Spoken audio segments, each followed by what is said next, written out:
Welcome, CSL Visalia. Good to see you this morning. Woo. So, my name is Steve Kinchu. I'm a member of the Board of Trustees. Someday we'll be calling it the Leadership Fellowship or Leadership Services. I can't remember, Jack. Leadership Council. We've officially never voted to change the name, so I'm like, okay, we haven't made a motion, so don't know how to say what we still are. So, all right. So, this is where we welcome everybody, and if you are here for the first time, please say something or stand and whatever you want to do. All right, we've got Lacey and Brian here. Thanks for being here.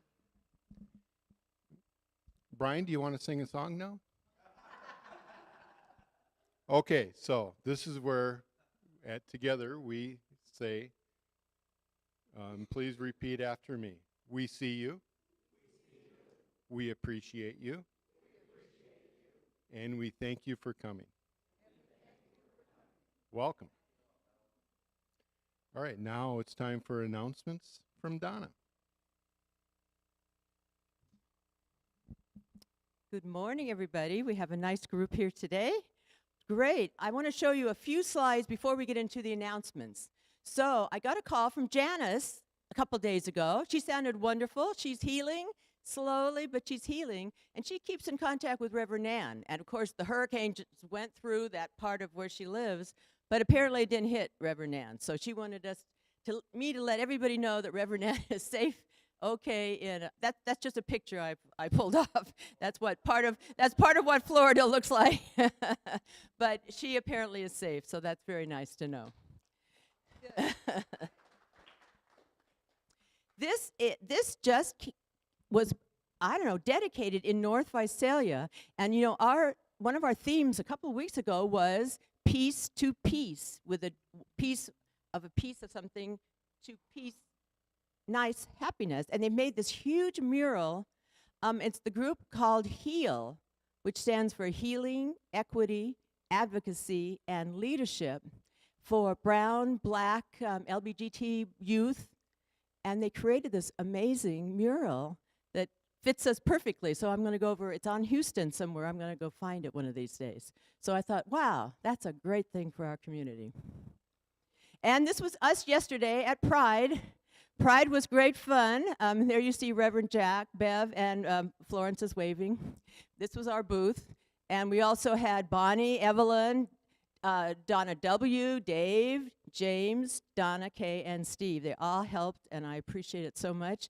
We had a great time. Dave and Reverend Jack were out there giving out our little wristbands that say this thing, change your thinking, change your life, and little blurbs about our class and who we are.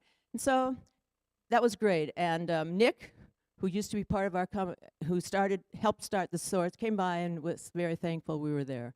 So it was a great day. Okay, we'll go to announcements. So spiritual economics starts this Saturday. And Reverend Jack's going to tell you about it later, but he's hoping everybody will sign up because it's going to be great for our community. So it's on Zoom. You can sign up on Zoom. It's easy, and then you'll get the link to get in, and you'll get the workbook and whatever we're going to do. But it's going to tell us, and it's our philosophy, you think right, you get what you want back, and that's what we're hoping we're spiritual economics. So please either sign up on the back table, but you need to get online so that we can get your email and get you the information. 8:30 to 10:30 for 5 Saturdays. Zoom, so you can do it in your pajamas. You can do it still in bed. You can do it whenever you want. But I hope we'll all take it. We keep putting this up because Reverend Jack wants you to know that the thoughts and the ideas that for our talks every week are on our website. So this is put out by the Home Office. And a lot of the talks are taken from this information. And so we're going to be using this in the SOM chat coming up. So find it on our website. If you haven't checked our website, go and see what's on it. It's a nice little website, and thanks to Ann, she keeps it up really well. Okay, so come to our SOM chat every Sunday from 9:45 to 10:15. Now it's also going to be online. Reverend Jack is giving us a big TV so that we can see everybody and they can see us. And Reverend Jack will be there each Sunday to lead the discussion, either in-house or virtually. And we're going to be diving more into our philosophy. And you're going to learn more about all these things I'm talking about at the town hall today. Our prayer box is still right here. It's being checked every week. So if you have a prayer that you want for you, for yourself, somebody else, put it in there. And the people who are working on the prayer team now will take it and contact you if you ask them to, or we'll just do a prayer for you. Okay, town hall today. And the food is coming in because it's also a potluck, so it's great. We're going to be talking about all kinds of things. I hope we still don't know what we're doing for our 50th anniversary. Better get it together because we got to do it this year since it's this year. New classes, our chat, finances, air conditioning, and recommitting to 2025. So it'll be great. As soon as we're done, we'll get food. We'll come back in here and we'll have the meeting. And this is really important. Our big fundraiser for the year is our Marjorie Brandon Award. This year it's Stevie Mejia Daniels. Her art is up here, and I've got another piece of hers I'm going to bring out for next week.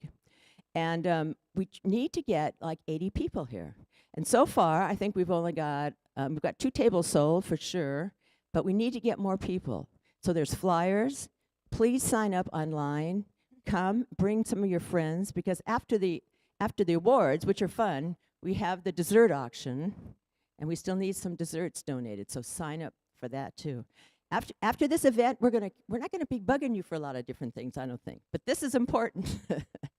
And then we're having this great concert by In Cahoots, which just won funny name, which just won the K-Jug contest to go to Nashville to see if how they can make it big. So we get them, and the tickets are only $25, so it's a full night. And if you want to, Debbie is still out in the kitchen, but Debbie is doing our wonderful Brazilian food ahead of time.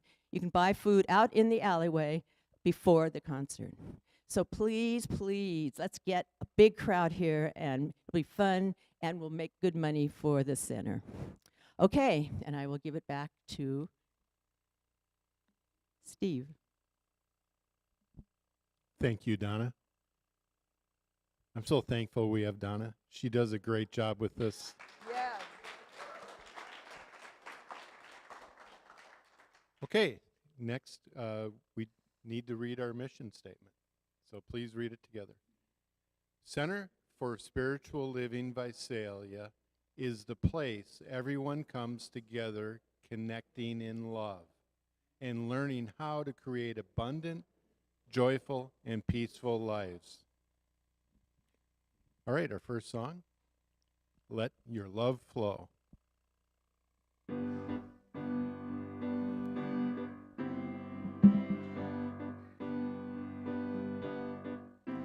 There's a reason for the sunshine sky, and there's a reason why I'm feeling so high. Must be the season when those love lights shine all around us.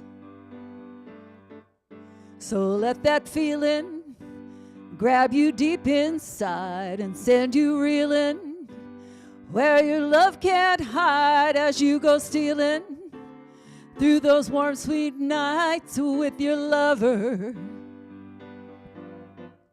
Just let your love flow like a mountain stream, and let your love grow with the smallest of dreams, and let your love show. And you'll know what I mean, well, it's the season. And let your love fly like a bird on a wing, and let your love bind you to all living things, and let your love shine. And you'll know what I mean, well, it's the reason. Oh, it's a reason for those warm, sweet nights, and there's a reason for the candle lights. Must be the season when those love lights shine all around us. So let that wonder grab you deep inside and make you wonder. It's love and embrace, come feel the thunder as it warms your face. Well, you can't hold back. Oh, let your love flow like a mountain stream, and let your love grow with the smallest of dreams, and let your love show, and you'll know what I mean. Well, it's the season. And let your love fly like a bird on a wing, and let your love bind you to all living things, and let your love shine, and you'll know what I mean. Well, that's the reason. Huh? I'm gonna let you go and I'll come in.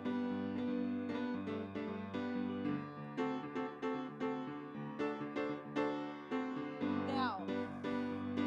Oh, let your love show like a mountain stream, and let your love grow with the smallest of dreams, and let your love show, and you'll know what I mean. Well, it's the season.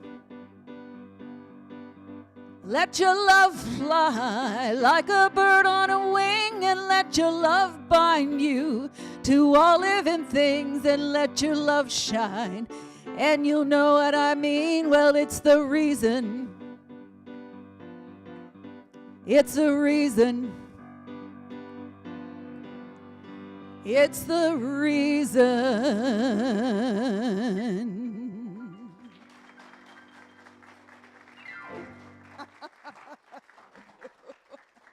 Okay. Thank you. Thank you, Kevin and Donna. It's time for our diversity quote. And Bonnie will wow us with what she has to say. Hi, everyone. Can you hear me? I can hear me now. Okay. Just let me know if that changes. Just put your mic in front of your face, and I will try to do better. Okay. According to the Smithsonian National Museum of the American Indian, approximately 95% of the Native American population was wiped out 130 years after Europeans landed in the Americas.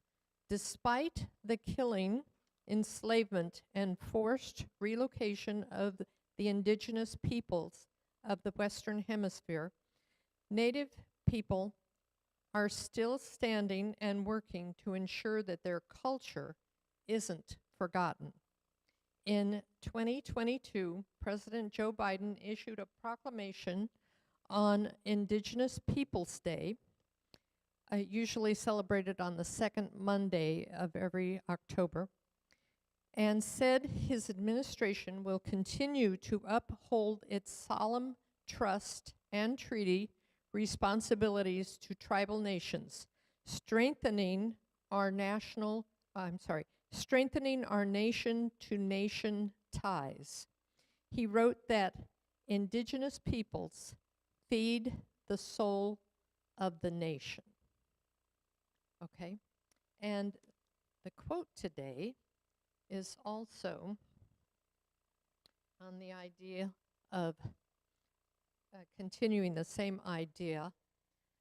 The mystical experience indigenous to the native North American tribal peoples stands out uniquely in the history of religions, in that it is grounded in the vision of a sacred world which underlies, envelops, and is manifestly present within the entire empirical order. The sacred dimension is not regarded as otherworldly or transcendentally beyond. The Native American does not transcend the world in the Christian manner. Rather, she plunges into the world and experiences herself and the earth as being totally immersed in divine reality. And that was by Rosalind Marie Amenta in her dissertation, The Earth Mysticism of the Native American Tribal Peoples. Thank you.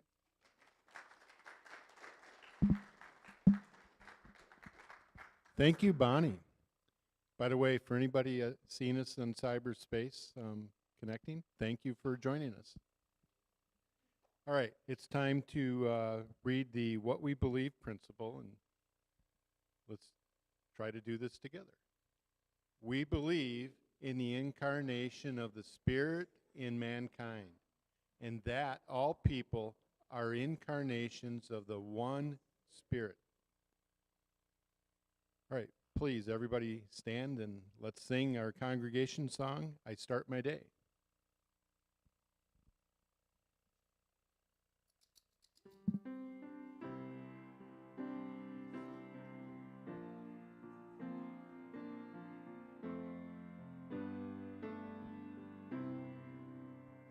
I start my day with love. When I start my day with love, that's what I get more of, is love.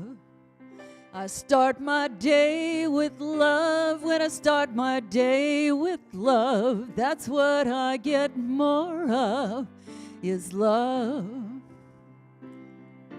Love, love, love.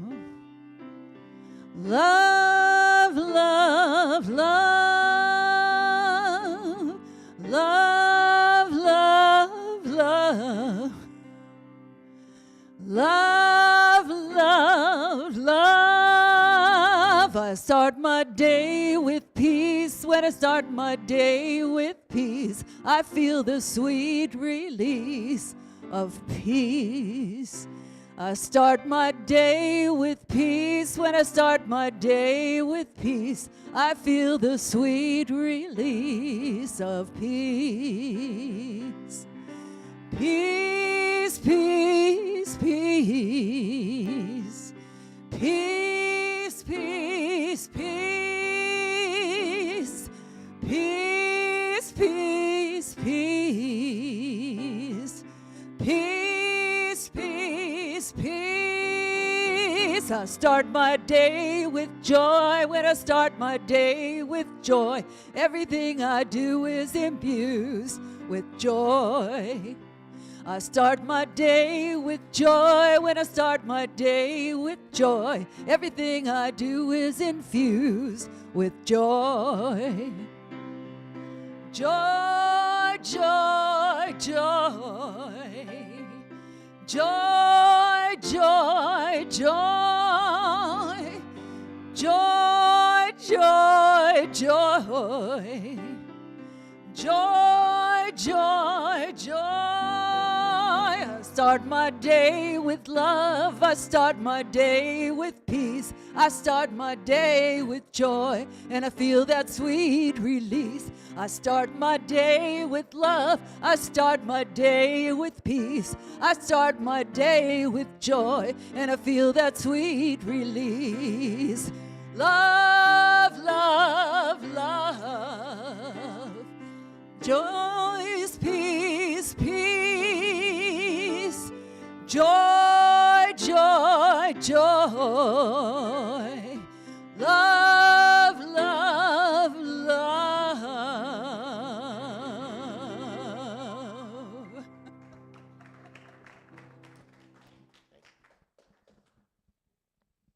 Wow, what a beautiful song that was. Don't you agree? What if we started each and every day with that joy? Now, part of one of the things that I wanted to lift up with joy, and I think that this is an opportunity, Steve did it a little bit, but I want us all to turn to the booth and on the count of three say, thank you, Donna.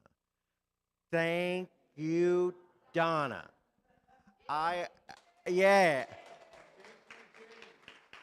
yeah, because I got to really experiencing her over the past couple of days, giving that 150%. And I know she always does it, but there's one of these things that happen when you get to witness somebody doing it, and they do it no matter what little obstacle comes up. And the thing that they talk about the next day is the joy and the fun and the excitement they had, not about the little obstacle that had to be overcome during the way. So I wanted to just take that moment and thank her personally for all that she's done. And also all that everybody is doing in this village that we call CSL Visalia. You're stepping up. You're stepping up, and it makes me proud to be a witness to that stepping up, and I want to thank each and every one of you for that. So as we get grounded in this day, as we get grounded in this opportunity, I just want you to be willing to close your eyes and to just come to a quiet place where you can let go of all the thoughts, all the anticipation, all the expectation, and come to a quiet place. Almost imagine, if you will, that you were out walking in nature and there were no sounds of traffic, no sounds of the city, but you were just surrounded by peace. I want you to capture that moment right now. And I want you to take that moment and expand it from the soles of your feet to the top of your head. That you get to feel and know that peace. And as you feel that peace, that you open yourself up to be inspired, that you open yourself up to know what message Spirit has for you today. Spirit is whispering. Spirit is whispering. Spirit is right there with you today. Be thankful for that. Know that there is one power, one universe, one universal love that we call the divine. And we know that the truth of the divine is there is no place that God is not.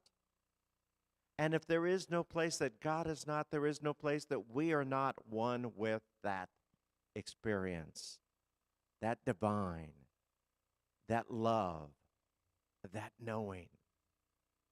And so knowing that, knowing and acknowledging that we are not alone and that there is not a time that Spirit is not right there with us, we open ourselves up to seeing it, recognizing it, knowing it, and naming it whatever name we call sacred. But above all else, acknowledging our oneness with it. And we know that when we acknowledge our oneness with it, we are safe to travel wherever we must travel.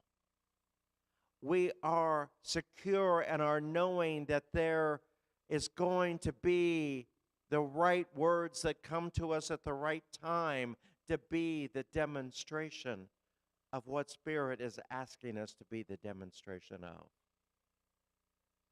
So we know and give thanks for that knowing. And we simply say, thank you, God. Thank you, God. And so it is. Are you all ready now? Because if you put your seatbelts on, I want you to buckle up because as Betty Davis used to say, it could be a bumpy ride. Because we're going to talk about change. Yeah, see, you just had to take a nice little exhale right then, didn't you? Oh, here he goes again. Is this really the guy that we wanted? Don't know that I want to talk about change, but I want to take you back to a time in your childhood. I remember that there was this experience that I had as a little guy where we always went to our aunts on Christmas Day. My brother and I, my brother was 16, and so he was driving, so we got to take the car.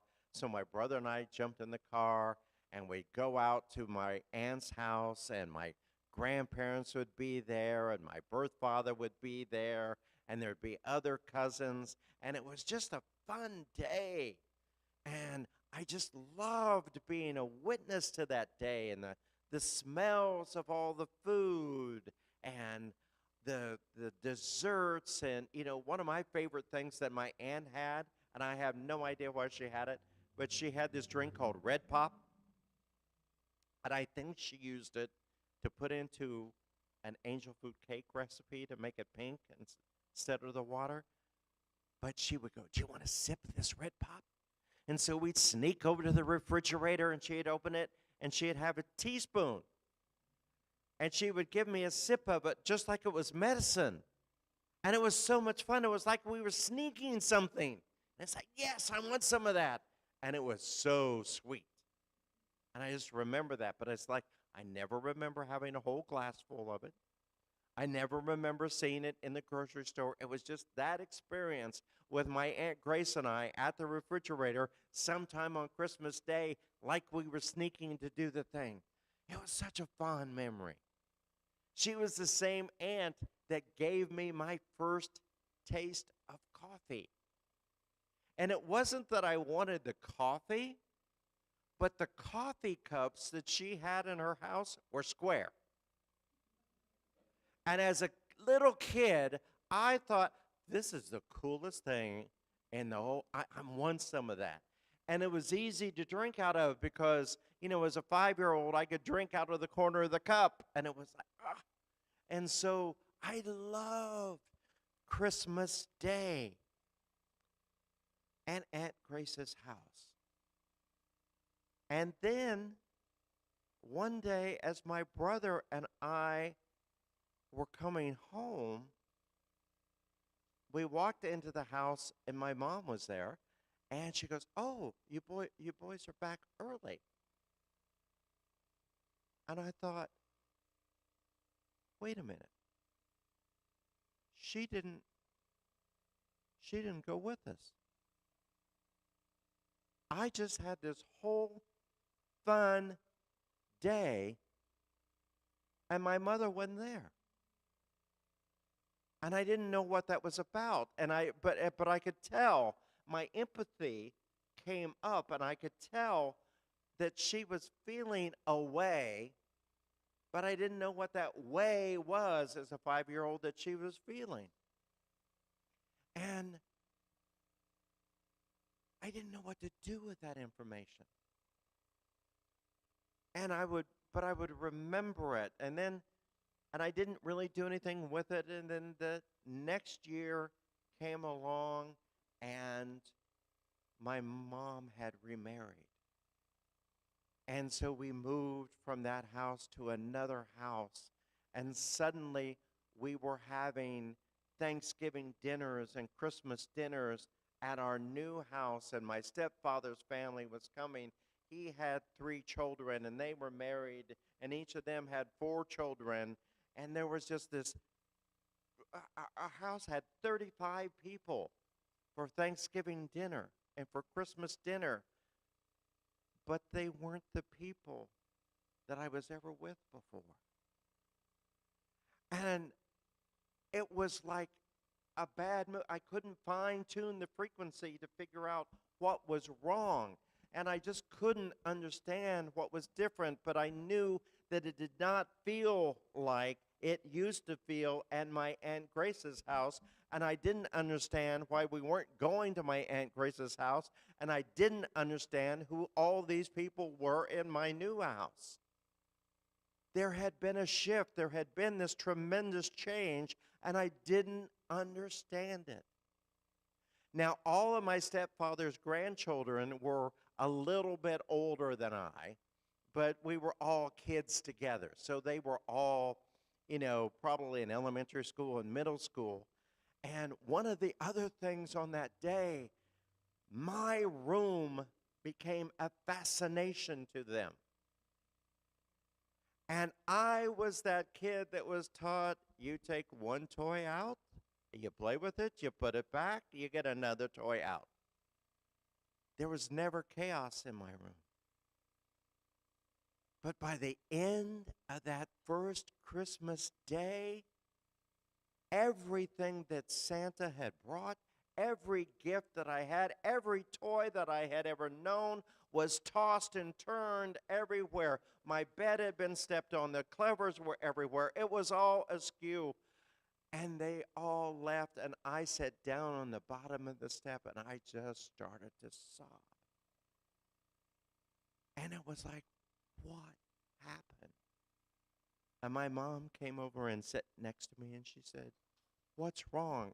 Well, I had this fear that I was going to be punished for my room looking like World War II had happened there. And she goes, no, we'll put it on. I know you didn't do this. Let's put it back together. And she showed me how, in a grand way, how easy it was to put my life back together and to get things back to normal again. And I said, I don't want this experience anymore. And she said, Jack, life changes. Life changes. And I said, I want it to be like it used to be when I went to Aunt Grace's. And she said, I don't. And I go, what do you mean? And she said, for the last 4 years, I was alone on Christmas Day so that you could be with your father. I was heartbroken. I would sit there and wait till you came home so I could hear about the joy in your day. But now we have a new day.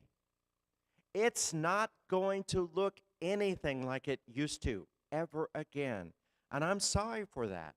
I know that that was important to you. I know that those were special memories to you, but you still have them. You have those memories, but now we must write new memories. We're writing a new chapter in our lives. We have this wonderful man in our life that has come along that married not only me, but you too. He chose you too. And we need to honor him.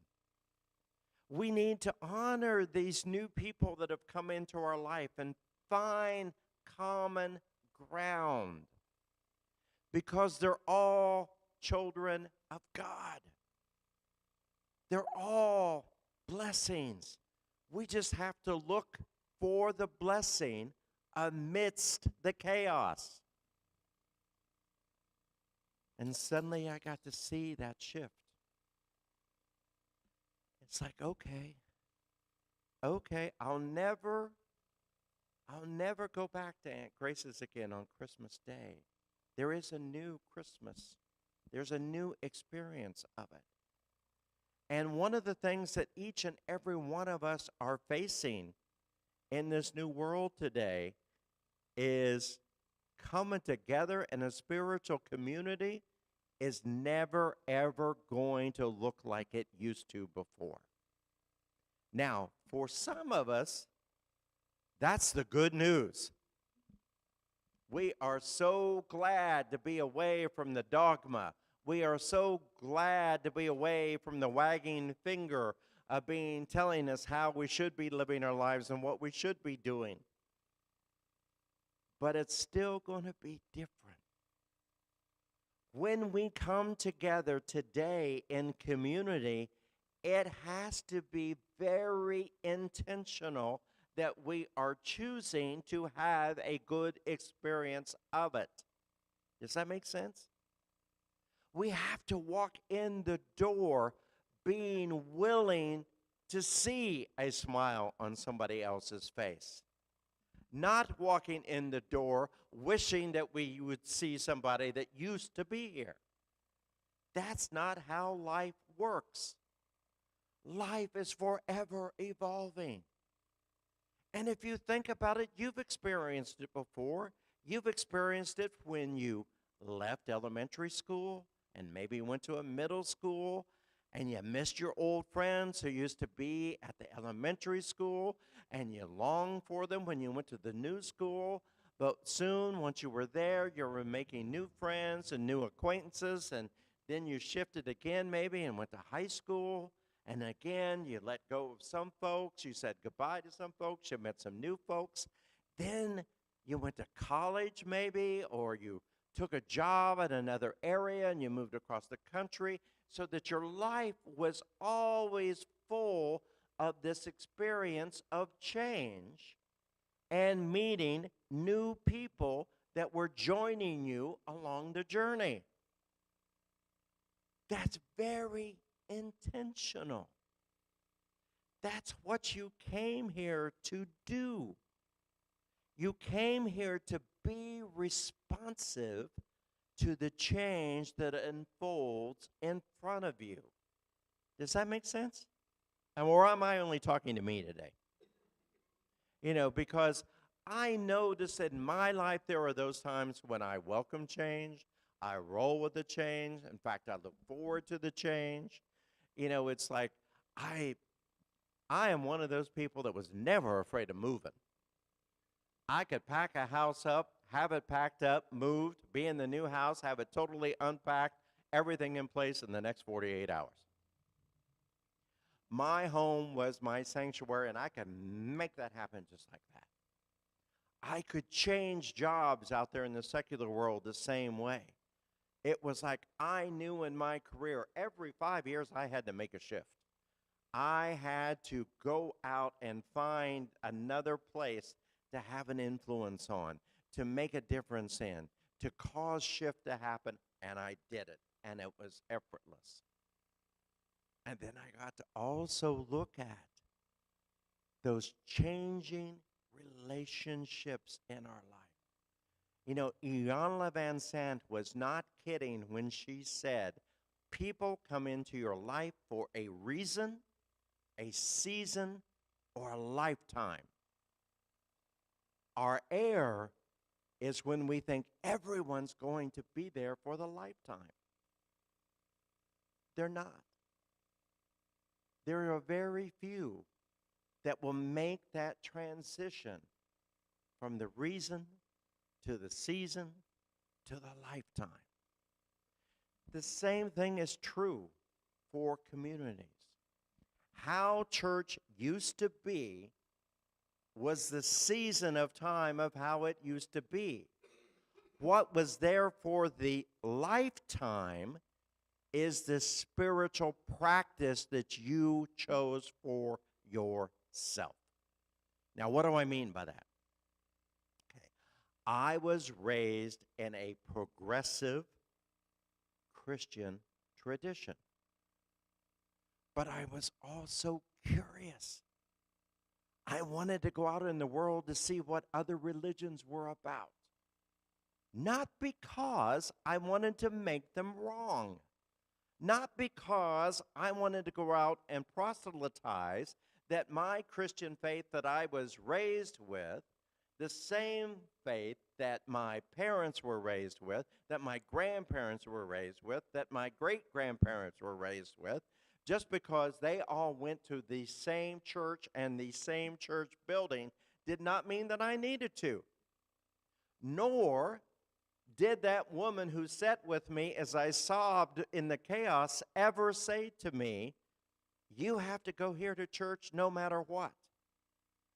She encouraged me. She said, go everywhere, experience everything, and you'll know what is right for you. Boy, I'm glad she was so astute and so wise in that. So I did. And I went looking for what we have in common with one another. I went to look for everybody prays. Oh, but everybody didn't pray in the same way. Some people pray in a real victim-y way of, I am not worthy, God. Oh, that's not me. I'm not, no, I can't pray that way.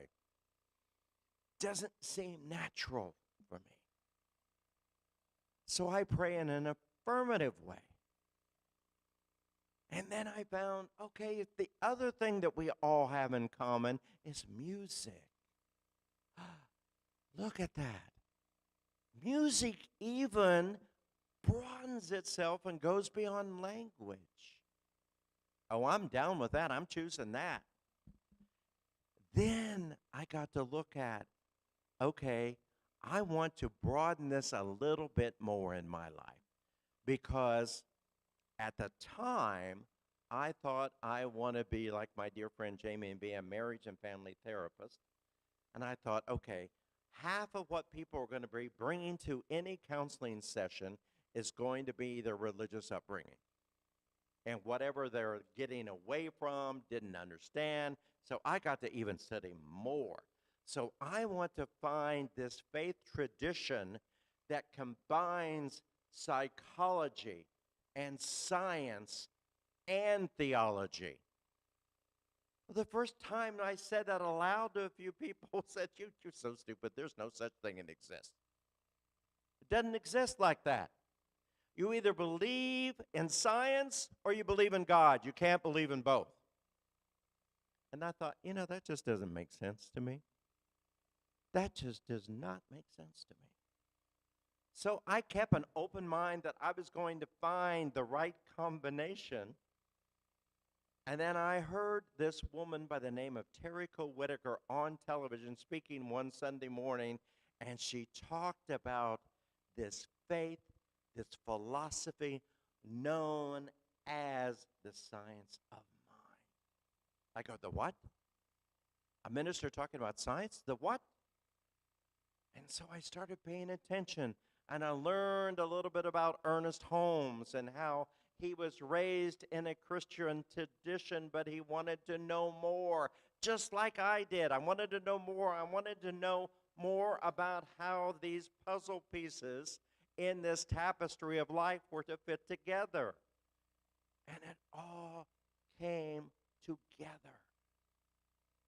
And the audacious thing, that every minister that I met in that faith, that philosophy known as the science of mind, had in common is they offered a message of put your own spiritual practice together. Wow. That's not the message for people who just want to follow. I'm responsible for my practice. Well, if I'm responsible for my practice, that means that I'm accountable for my practice. So that means that I have to be committed to my spiritual practice. If I'm not going to be a follower, and if I'm not going to do some stuff in my life just because somebody told me to, then I got to really own it. I got to be committed to it. I got to be disciplined to it. I got to do it just like anyone who wants to master something. Malcolm Gladwell says, mastery is fulfilled after you've committed and executed 10,000 hours to a thing. So if you're going to be an ideal tennis player or a swimmer or whatever athlete it might be, you don't master it until you put your 10,000 hours in. It's scientifically kind of played out that way. So our spiritual journey has to be played out in a similar fashion. We have to put in the 10,000 hours of it. We have to be willing to do the work, to start each day intentionally with God, with our gratitude of a new day. See, we each awaken every day with a gift on our pillow. We woke up. We have a clean slate in front of us to manifest, to do things, to have a different experience of life, to take dominion over our life.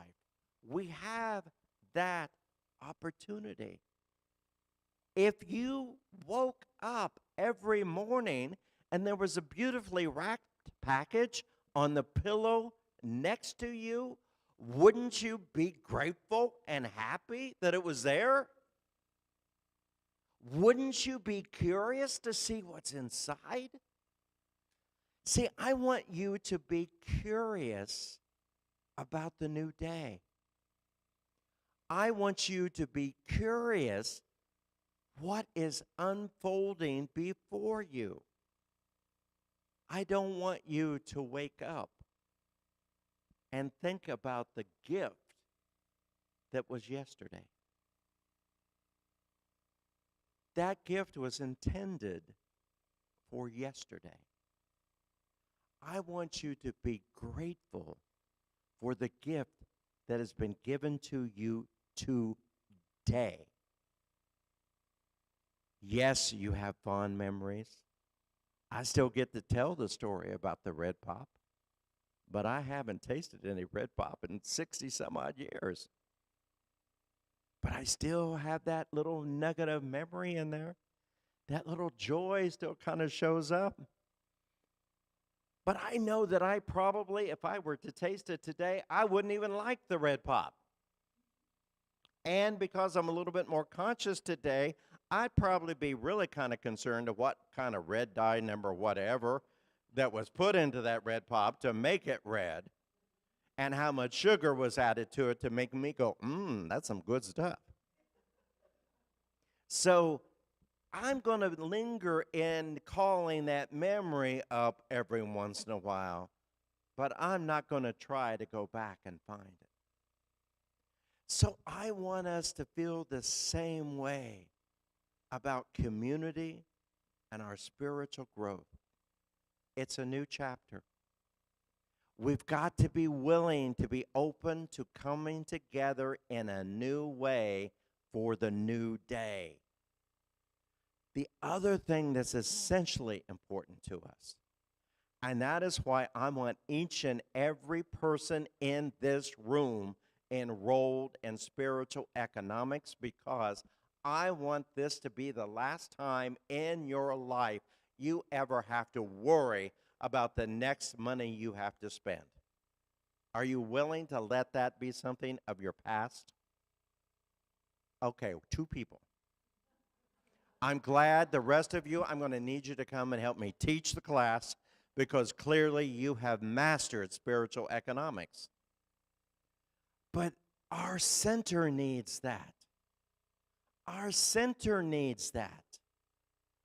You know, I don't want, this is the part I want to talk about, buckling your seatbelt. My friends, I have 2 dear friends that belong to a synagogue in Las Vegas. And the synagogue in Las Vegas has the equivalent of 125 members. And they get a statement the first of each month that says, our expenses last month were $6,000. That divided by 175. Your portion this month is $832. Please enclose your check in the enclosed envelope. That's what membership looks like at their synagogue. I don't think we want to do that.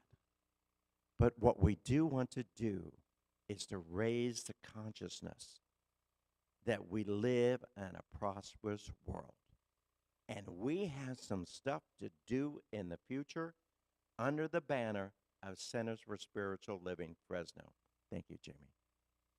And so with that, be there, be engaged. Make it a part of your spiritual practice. Be a part of it. The cost is $60, but I don't, if you just went, oh, how can I? Then you know you need to be there. If you inhaled at the thought of knowing the registration for this class was $60, you're already too late in signing up for the class. You got to be there. We'll figure out a way to get it paid. Get enrolled in the class. Be a part of our community town hall in a little while so that we can talk about the future of what coming together as a spiritual community is going to look like in 2025. What I'm asking you to do is to become engaged with your own spiritual practice. Make it up your own way. You've been seeking a place where you have permission to do that from the get-go. You're here now. You've arrived. There are other people that can't wait to hang with you and spend time with you. You have found that tribe. Yes, be a part of it. Choose in. And know, as I said in the opening prayer, you're not alone. There are others right here with you, willing to be your ally, your advocate, and the co-conspirator for your highest and best life. Just like I said with the little wristband that I handed to every person yesterday, if you want to change your life, you must first change your thinking. Thank you very much.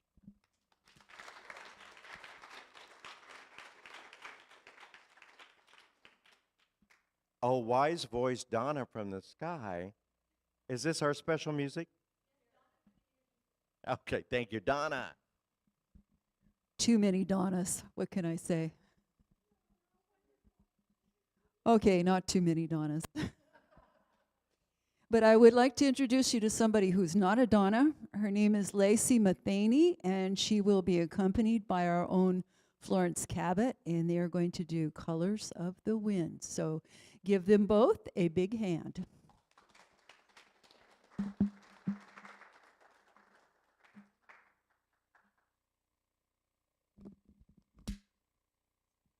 Good morning, everyone. Thank you for being here.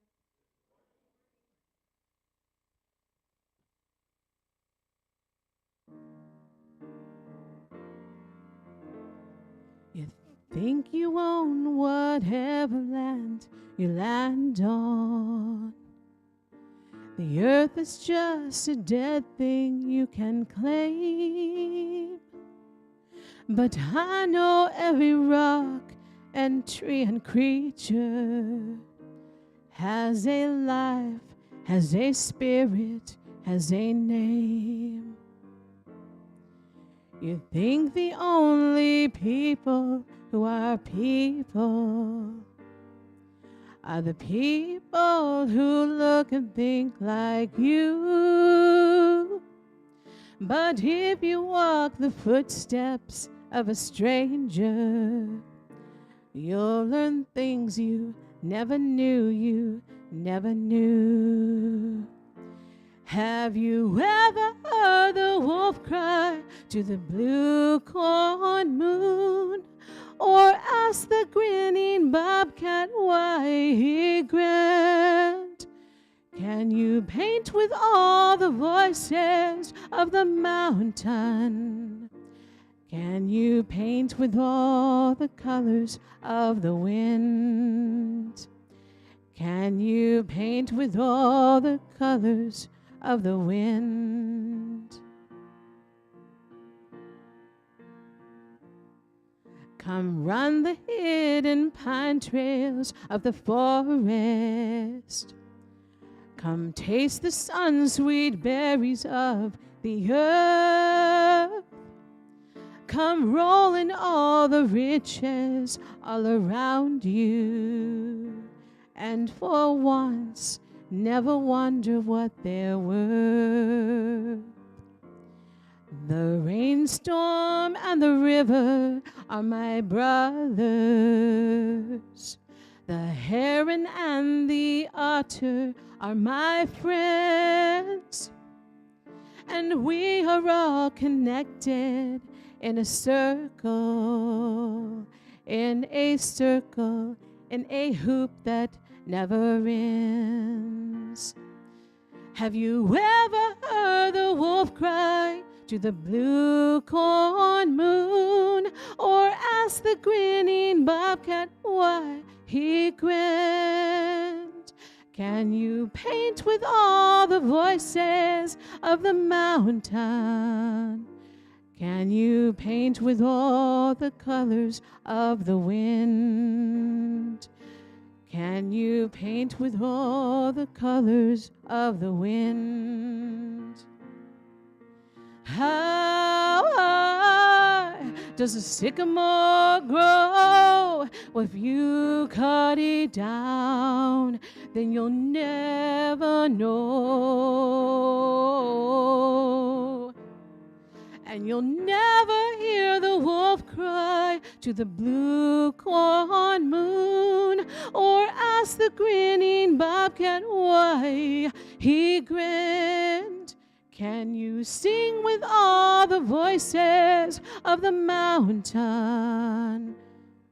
Can you paint with all the colors of the wind? You can own the earth and steal. All you want is earth until you can paint with all the colors of the wind.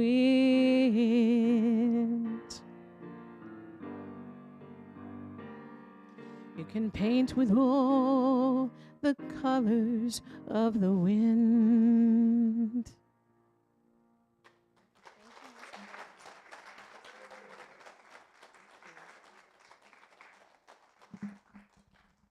Come up, Mr. Steve. Help me out with this. We're going to move into what I'm going to call today our most sacred time, and is that our time for gracious giving. Steve is going to read the prosperity prayer treatment, and you'll have an opportunity to follow along. And I want you to find something in this prayer today that speaks to you as our ushers get ready to come forward to receive the offering. So ushers, I'm going to have you come forward as Steve reads. Okay, once the ushers get forward, Jack, you need some help? You're good. Okay. I'm staying up here to supervise. Ah, good, good. So let's read the prosperity prayer together. Today, I expect every good thing to come to me, for I know that divine abundance is forever manifesting itself in my affairs. I am keeping my whole mind and thought and expectation open to new experiences, to happier events, to a more complete self-expression. Everything that belongs to Spirit, I accept. Everything that partakes of the nature of divine reality, I claim as my own. I identify with success, and I prosper in everything I do. As I give thanks for the good now flowing into my life, I gladly share that good with others. The more I give, the more I receive. I experience a deeper consciousness of peace and security, for I know that I am in the embrace of a warm, loving presence. My cup runneth over.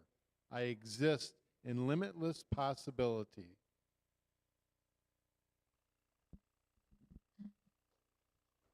So the ushers will now move their way, and they will pass in front of each and every person. And even if you have nothing to put in the basket today, I want you to touch the basket and bless what's in it. Each of us are contributing to the divine good for our center.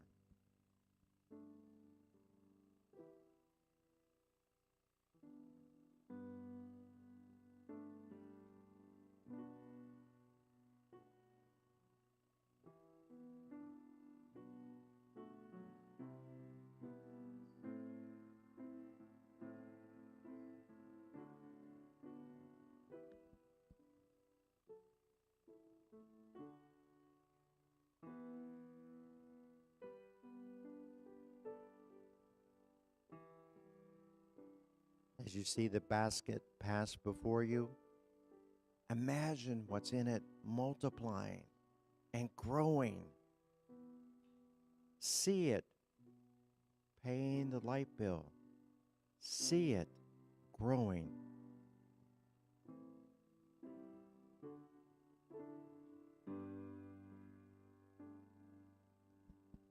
As the ushers turn and face you, will you reach out your hands and join me in saying, "Thank you, God, for these gifts.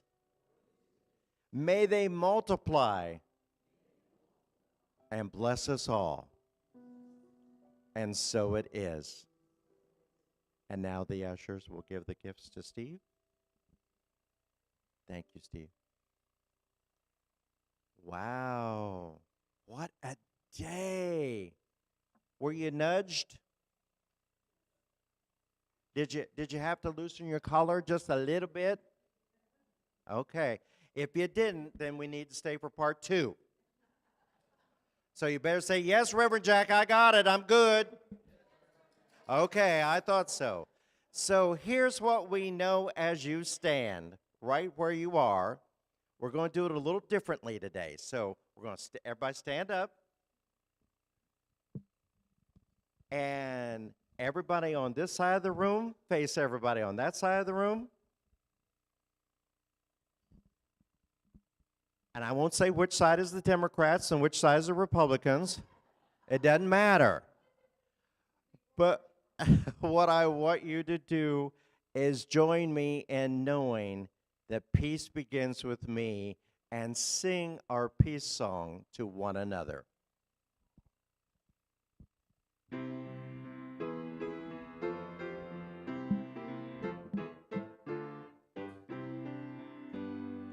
Now there is peace on earth, I know it begins with me. Now there is peace on earth, the peace that was meant to be, with God as creator, united all are we. Now we walk with each other in perfect harmony. Yes, peace begins with me, and this is the moment now. With every breath I take, this is my joyous vow, to take each moment and live each moment in peace eternally. Now there is peace on earth, and it has begun with me. Yay, give yourself a hand and wave at the camera in the